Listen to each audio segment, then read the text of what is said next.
농담이고 여자는 출산을 하게 되면은 이 갑상선 호르몬이 저하 상태가 됩니다.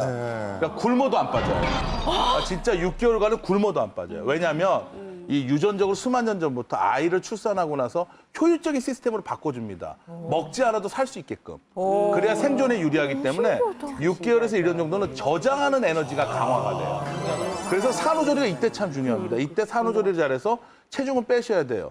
부은 거와 살찐 거는 어떤 차이가 있는 줄 아세요? 3개월 이상 부은 건 살찐 겁니다. 3개월 이내만 부은 겁니다. 그렇게 이해하시면 돼요. 그래서 출산 후에 정말 살 빼기가 쉽지 않기 때문에 이때 조절을 잘 해야 되고요. 이제 이 아저씨들이 살이 찌는 이유는 마음이 긴장이 풀려요. 총각이나 처녀는 결혼을 해서 내 씨가 생기고 가족이 생기면 더 이상 다른 이성한테 잘 보일 필요가 없잖아요. 그래서 아줌마의 본성, 아저씨의 본성이 생겨요. 저는 유부남을 보면 얼굴을 보면 알 수 있어요. 딱 양재준 원장 얼굴 보면 긴장감이 있어요. 아직 내 짝을 찾지 못한 긴장감이 있고요. 이 두 분 얼굴을 보면 풀어져 있어요. 그만 날 끝났다고 그래. 아니, 제가 만난 것처럼 보여요. 그 자리는 아줌마가 네. 그 자리가. 여자- 우리 이한테도 말할 수. 네, 양지 형님 말씀. 너무 챙기신다. 좋으시겠어요. 우리 이 양재진 선생님 말씀해 주세요. 뭐가 생겼어? 부담스러워서 목이 요즘에 이제 그 일일 일식이라는 책이 베스트셀러도 되고 네. 지금 이영재 원장이 말씀하신 것 같은 게 이제 트렌드가 돼가는 것 같은데 뭐 하루 세 끼가 과식인지는 잘 모르겠습니다. 근데 중요한 거는 분명한 건 40이 넘어가면은 기본적으로 사람의 기초 대사량 자체가 떨어지게 됩니다. 먹는 건 똑같은 게 사용하는 에너지는 줄어들기 때문에 살이 찔 수밖에 없게 돼요. 그래서 옛날엔 내가 이만큼 먹어도 살이 안 쪘다라고 자부하던 분들이 보통 35, 그다음 40 넘어가면 살이 찌기 시작을 하거든요. 먹는 걸 줄이고 많이 움직이는 수밖에 없어요. 예전의 몸매를 유지하기 위해서는. 아줌마가 됐기 때문에 살이 찌는 게 아니라 실제로 나이를 먹어가면서 노화 현상으로 살이 찌는 겁니다. 그래서 아줌마 그 살찌는 게 당연하다, 뭐 남편 탓이다 이런 게 아니라 제가 생각에는 자기 의지와 또 약간은 자기 조절에 실패하고 약간은 좀 게으른 면도 있지 않나. 살찌는 게 꼭. 요즘 많이 빼셨잖아요. 아니, 많이 빼셨잖아요. 그렇게 있는 것 같아요. 좀 남편의 애정을 많이 받으시는 분이 좀 날씬하고 예쁜 것 같아요. 저희 어머니 같은 경우에는 거의 태능 선수촌 같은 생활을 하시거든요. 아침에 6시에 나가서 수영 2시간 하시고 집에 오셔서 아침 드시고 잠깐 쉬었다가 다시 나가서 탁구 치고 그리고 그 멤버들하고 돈을 걷어서 점심을 드시고 집에 오셔서 또 1시간 주무시고 또 골프채를 들고 나가세요. 정말 운동을 하루에 6시간씩 이렇게 하시거든요. 근데도 살이 계속 찌시는 거예요. 저희 엄마도 처녀 때 저보다 더 날씬하셨거든요. 그래서 내가 엄마 왜 엄마는 운동을 이렇게 죽을 만큼 하는데 살이 안 빠지는 거니까 과부가 뭐가 낙이 있니? 누가 만져줘야 살이 빠지지. 그렇게 얘기를 하시던데. 진짜 있을까? 남편의 무관심 때문에. 무관심 때문에 아니면 살이 찌는. 이런 얘기가 있어요. 아가씨는 배의 허기로 먹지만 아줌마는 가슴의 허기로 먹는다. 막 그냥 가슴이 허하고 막 대포알이 지나간 것 같고 막 뻥 뚫리고 남편은 맨날 무관심하지, 맨날 늦게 들어와지, 누구한테 자식 새끼들은 또 그냥 방 걸고 신경질 내지. 신경질 내지. 그러니까 누구한테 뭐 얘기도 할 수 없고 가슴이 허한 거예요. 그러다 보니까 그거를 식욕으로 먹는 걸로 해결하는 게 보통 아줌마들의 많은 증상이라고 생각해요. 아니 그럼 좀 무관심을 가장 많이 받은 것 같은 남자. 뭐왜 찾으세요? 아니, 그건 아닌 것 같은데. 그렇긴 한데요. 네, 그렇긴 한데. 제가 정말 뭐 저는 날씬해 본 적이 없는 사람이라 시집가는 전날 최고로 제 인생에 날씬했었고요. 뭐 시집가는 한 달 후부터 저는 시집갈 때 체중을 못 가져갔잖아요. 그러다 제가 체중이 30년 살고 보니까 뭐 시집갈 때 체중에 3분의 2가 늘어가 있었잖아요. 근데도 저희 남편은 사실은 저한테 당신 거 어떡하려고 그래? 왜 이러는 거야? 살이 왜 이렇게 쪘어? 이렇게 얘기했어요. 그래서 정말 그러다 보니까 선생님처럼 어느 날 혈압도 있다고 그러고 뇌경색도 오고 이래서 정말 죽기 살기로 살을 뺐잖아요. 저는 그러면요. 사실은 남편이 그동안 저하고 조금 소원해져 오는 이 세월적인 과정이 아 내가 살이 쪄서 남편이 이랬나 하는 사실 좀 속으로 남한테 드러내지 못하는 조금 그런 부끄러움이 있었어요. 그래서 내가 살만 좀 빼면 그래서 좀 아주 허리 낭창한 그런 잠옷만 하나 사 입으면 우리 남편이요. 저는 잠자리 날개. 제 옆에 확 이렇게 올 줄 알았어요. 그래서 사실은 제가 운동을 막 하면서 그래 이제 나 이렇게 힘들고 하지만 내가 이 끼니도 좀 덜 먹고 이러면 정말 이제 내가 저 혈압도 내려가고 심장도 좋아지고 다 좋아지지만 그보다 더 좋은 건 우리 남편이 내 옆에 탁 들러붙어서 절대 못 밖에도 안 나갈 거야 이렇게 생각하고 저는 이제 죽기 살기를 하고 보니까 10kg쯤 체중이 딱 빠진 거예요. 근데 저희 남편이 어느 날 하루 그래 한 6kg 좀 빠지니까 절 이렇게 쳐다보더니 저녁 안 먹었어? 이래요 저한테. 저녁 안 먹었어. 6kg가 빠졌는데 저녁 안 먹었어 이러는 거예요. 그래서 제가 속으로 내가 정말 살이 많이 쪘나 보다.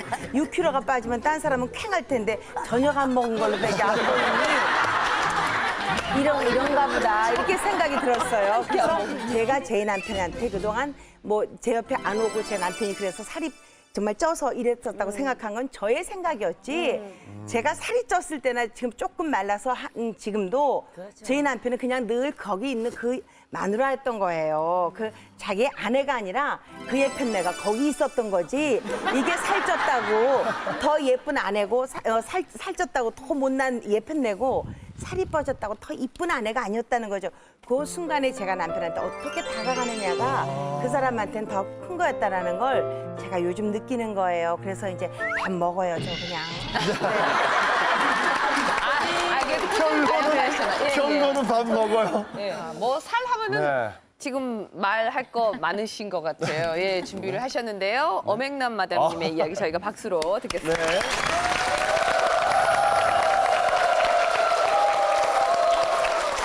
저도 상당히 예뻤거든요. 알죠. 지금도 예쁘시죠? 근데 시집을 갔는데 생활이 바뀌니까요. 다 이렇게 이게 손에 익지를 않더라고요. 그러니까 그렇고 하고 애 낳고 그러니까 그렇게 살이 푹푹 찌더라고요. 근데 남편은 어디 가잖아요. 어디 가고 집에서 밥 먹잖아요. 이렇게 좀 비벼 먹으려고 나물 좀 몇 가지 이렇게 해서 좀 비비면요. 네. 반을 썩 돌아가는 거야. 그 물론 자기는 내 건강을 위해서 그런다고 그래도 그 무시당한 그 기분은 진짜 나가고 싶어. 이혼하고 싶어. 정말로. 아니 내가 내 목숨을 걸고 밥을 먹는 건데. 아니 자기가 왜 그래? 먹는 거 같고. 아니 내가 밥 많이 먹으면 자기가 죽남? 아니잖아. 내가 밥 많이 먹으면 내가 죽어. 그래서 알아서 조정을 하는데 어딜 가면 고기를 먹어도 반 떡 돌아가고 말이죠. 그건 정말 서러워요. 그래서 안 볼 땐 더 많이 먹어요. 그래서 식사를 같이 먹는 거예요. 그래서 이렇게 살쪘어요. 아, 복수하듯이 안 볼 때 내 밥을 반이나 썰어가? 나는 한 고기 더 먹을 거야. 그래서. 네. 나도 그래도 빼야겠다 이러고 생각하고 다이어트도 해보셨죠? 네, 그럼요. 그러고서 이제 결혼 생활 다 하고 저기 다 한 게 아니라 애들 다 키우고 이제 경제적으로 여유가 생기고 시간적으로 여유가 생기더라고요. 그러니까 거울을 보니까 어머 괴물이 하나 서 있네.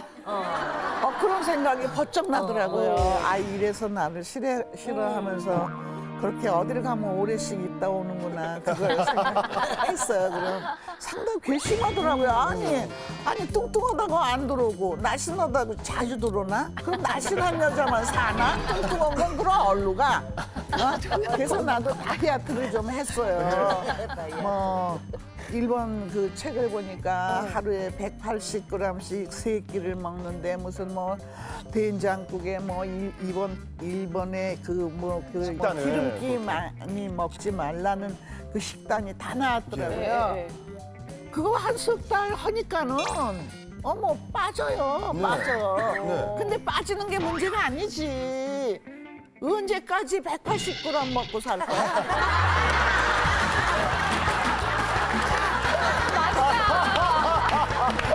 아, 그렇지. 3개월이나 했는데. 아니 언제까지 촬영한 생각이 들더라고요. 그래서 에이 이렇게 빼놨는데 뭐 안 찌겠지 뭐. 아니 어떤 박사가 그랬는데 이거 먹고 산다 그러면은 살고 이 약을 먹고 난 죽는다 그러면 죽는데요. 예, 의학 음식도 효과. 그렇대요. 그래서 나는 먹으면서 안 찐다. 그리고 밥을 먹었어요. 먹고 싶은 게 되게 많은 스타일이고 또 네. 잘 먹고 못 먹는 게 거의 없거든요. 네. 또 많이 먹어요. 근데 그러다 보니까 먹을 만큼 다 먹으면은 살이 또 금방 찌고 무릎도 안 좋고 옷도 맞는 게 없고 그래서 불편해서 그 식욕을 억제하는 게 항상 중요한 과제였거든요. 정말 이 불굴의 의지로 막 참고 그래야 되는데 도저히 안 될 때가 있어서 식욕 억제제를 병원에 가서 처방까지 받아서 먹었던 적이 있어요. 여러 번. 근데 그게 들었어요? 아니 그게 처음에 들어요. 들어서 식욕 생각이 안 나서 한 며칠 또 제가 또 빠질 때 금방 빠지거든요. 먹는 것만 줄이면. 그래서 그걸 먹으니까 며칠 지나서 금방 빠졌어요. 3, 4kg가. 근데 또 끊으면은 또 식욕이 이제 또 생기고 근데 그 약을 계속 먹을 수는 없잖아요. 식욕억제제 지금 말씀하셨는데요. 분명 효과는 있습니다. 근데 문제는 내성이 생길 수 있다는 거고 부작용이 무섭다는 거거든요. 부작용? 예, 그러니까 실제로 식욕억제제를 장기 복용하신 분들은 대부분 내성이 생겨서 네. 먹는 야갈 수가 올라갈 수밖에 없고요. 어느 정도 지나면 더 이상 효과가 별로 없게 됩니다. 그리고 또 하나 부작용이 무서운데 가장 처음에 먹었을 때 흔한 부작용이 손 떨고 식은땀 나고 가슴 뛰고 잠 못 자는 게 아주 대표적인 부작용이거든요.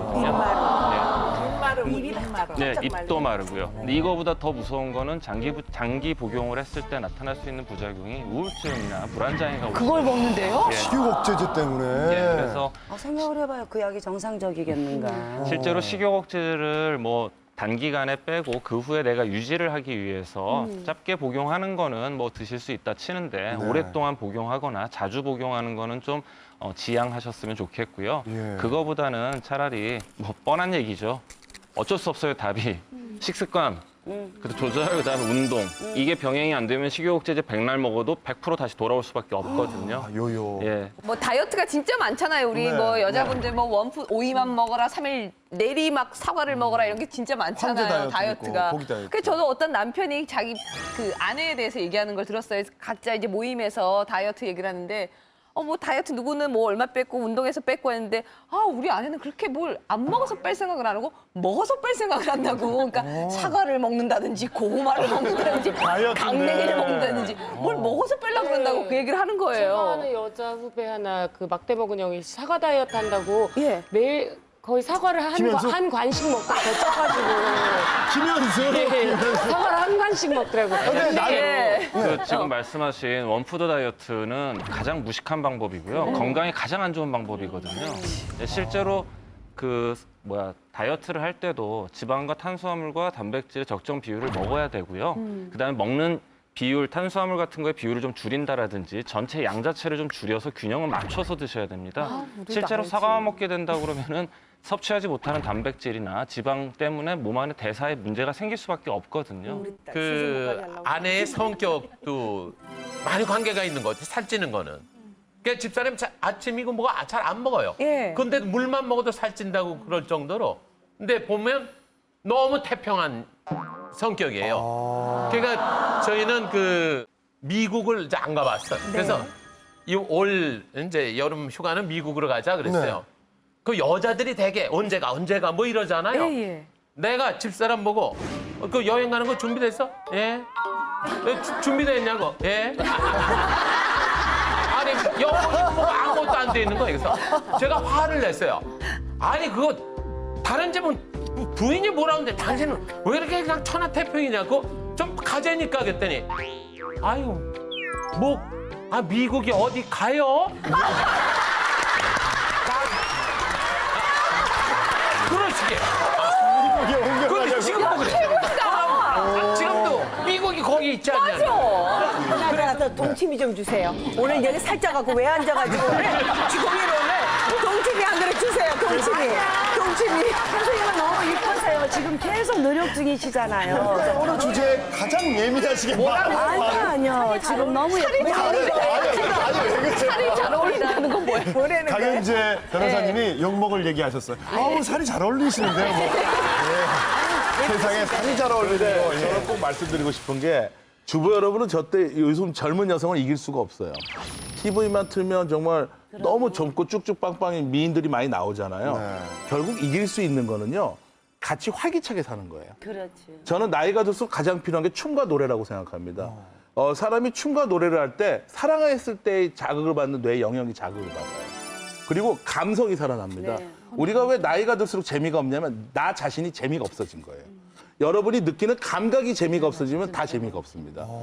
여학생은 낙엽만 굴러가도 웃거든요. 근데 할머니 낙엽 가는 소리가 안 들려요.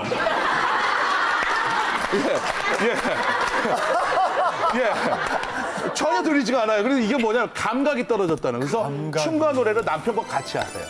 그러면 살도 빠질 수도 있겠지만 무엇보다 중요한 건 같이 춤과 노래할 수 있는 동반자가 있다는 게 중요합니다. 그럼 나 혼자 추면 안 돼? 나 혼자 괜찮아요. 추는데? 여기 양재진 원장과 같이 추시면 돼요. 의미가 있잖아요, 의미가. 그래서 여기서 핵심은 아줌마가 행복하기 위해서는 활기찬 아줌마가 있었으면 좋겠어요. 저는 집에 가면 와이프가 날씬한 것도 좋지만 활기찬 모습이 주부로서, 아내로서, 엄마로서 보기 좋아요. 저는 춤 다이어트를 하는데 그냥 1시간씩 틀어놓고 이렇게 막 춤을 춰요. 혼자서요? 네. 어머. 근데 요즘 그 줌바 댄스라고 쌀쌀한 장난하려고 에어로빅 이렇게 해갖고 어떻게 이렇게 하냐고. 막 이렇게 권투 동작을 하고 이것도 이게 지금 네 이게 뭐야? 뭐 권투하고 네 그리고 뭐 이런 거 네. 그리고 뭐 예 이렇게 쌀쌀 동작 예 이걸 1시간 동안 이렇게 춤을 추고 나면요 이렇게 쌀 이 동작 예 그러면 살이 많이 빠지는 거예요. 아직까지 구독과 좋아요 안 누르셨어요? 지금 당장 눌러주세요.